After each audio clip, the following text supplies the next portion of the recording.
लोकतंत्र को अगर आगे वाइब्रेंट रखना है, जीवंत रखना है, तो उसका मूलाधार जो है, वो तो यही है कि जिस तरीके से संख्या बढ़ रही है, उस संख्या के हिसाब से जनप्रतिनिधित्व समुचित रूप से हो।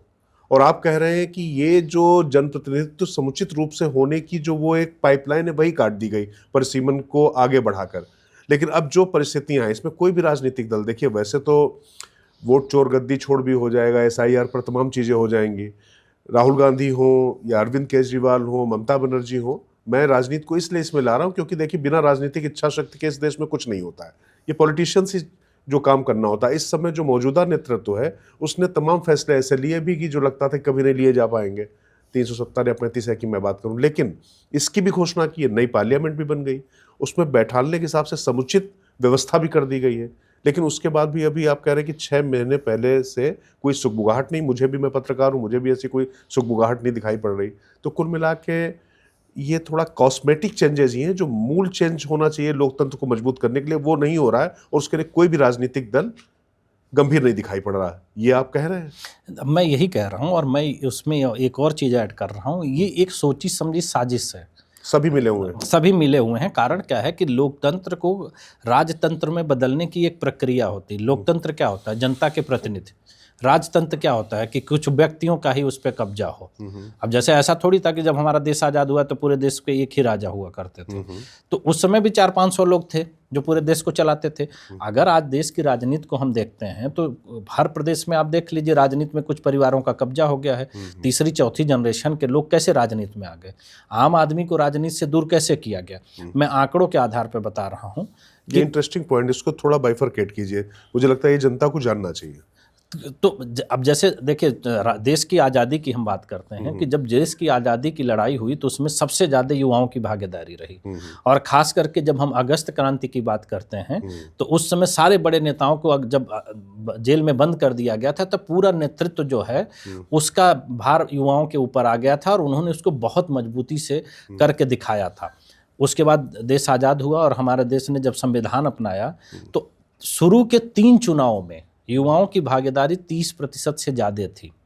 जो चुने हुए प्रतिनिधि हैं, मैं उनकी बात कर रहा हूँ, लोकसभा में चुने हुए प्रतिनिधियों की संख्या 30% से ज़्यादा थी। वो कम कैसे हो गई? कारण क्या है कि उनके रास्तों को रोक दिया गया।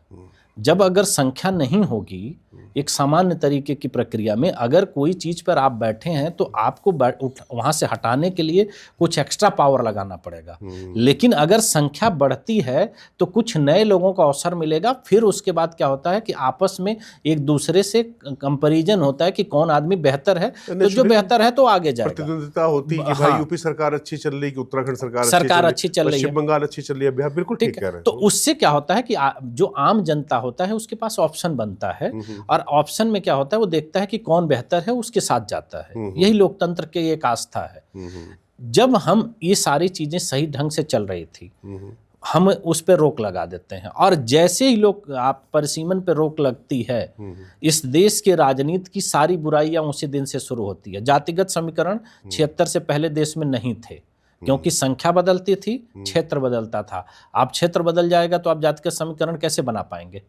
उसके बाद आपने देखा होगा जातिगत पार्टियों का उदय हुआ, परिवारवाद का उदय हुआ, युवाओं की राजनीति से दूरी बढ़ा दी गई, और कुछ लोग जो हैं उन्हीं का पूरी राजनीति पर कब्जा हो गया। 76 से पहले की राजनीति को आप उठा के देख लीजिए और 76 के बाद की राजनीति को उठा के देख लीजिए।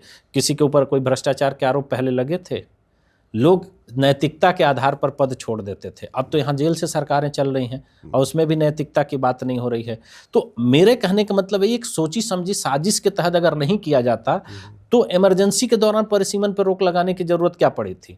संसद का सत्र चल रहा होता, उस पर बहस होती, इतना बड़ा मुद्दा था, और उसमें सबसे बड़ी चीज है, जो हास्यास्पद चीज है, कि जनसंख्या नियंत्रण के लिए इस पर रोक लगाई गई थी। जो इस पे लॉजिक दिया गया था, जो सबसे, अगर इस बात पे चर्चा होती है तो इस देश का आज की जो जनरेशन है उसको ये पता चलेगा, जो उस समय नसबंदी अभियान शुरू हुआ था कि डिलिमिटेशन से जनसंख्या नियंत्रण होगा। साउथ ने अपनी जनसंख्या को नियंत्रित किया है, नॉर्थ ने नहीं किया है, तो इससे जनसंख्या नियंत्रण पे बल मिलेगा और जनसंख्या नियंत्रण होगी।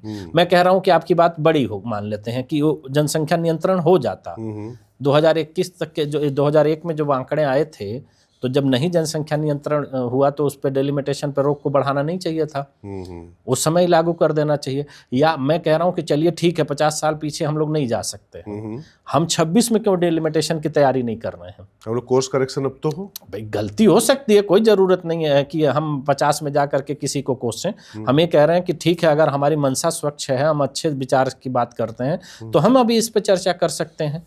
और अब जनसंख्या चर्चा नियंत्रण का तो अभी भी चल रहा, काफी कुछ हो अल्लाह नहीं, के जनसंख्या नियंत्रण के बाद ही तो हम बताइए कि 90 करोड़ की आबादी बढ़ा लिए, पर सीमन पर रोक के बाद हम 90 करोड़ बढ़े हैं। सवाल तो सबसे बड़ा ये है कि जिस काम के लिए हमने ये किया था उसके बाद का रिजल्ट 90 करोड़ की जनसंख्या है देश की। असल लिमिट कहीं और रोकनी थी, डिलिमिटेशन कहीं और रोक दिया गया। मेन मैंने क्या कहा कि लोगों का इंटरेस्ट आप खत्म कर दीजिए। दुनिया का कोई भी ऐसा फील्ड आप बताइए कि जो नए लोगों को आने से रोकता है, क्योंकि अगर नए लोग नहीं आएंगे तो समय के हिसाब से उस चीज में कोई बदलाव नहीं होगा।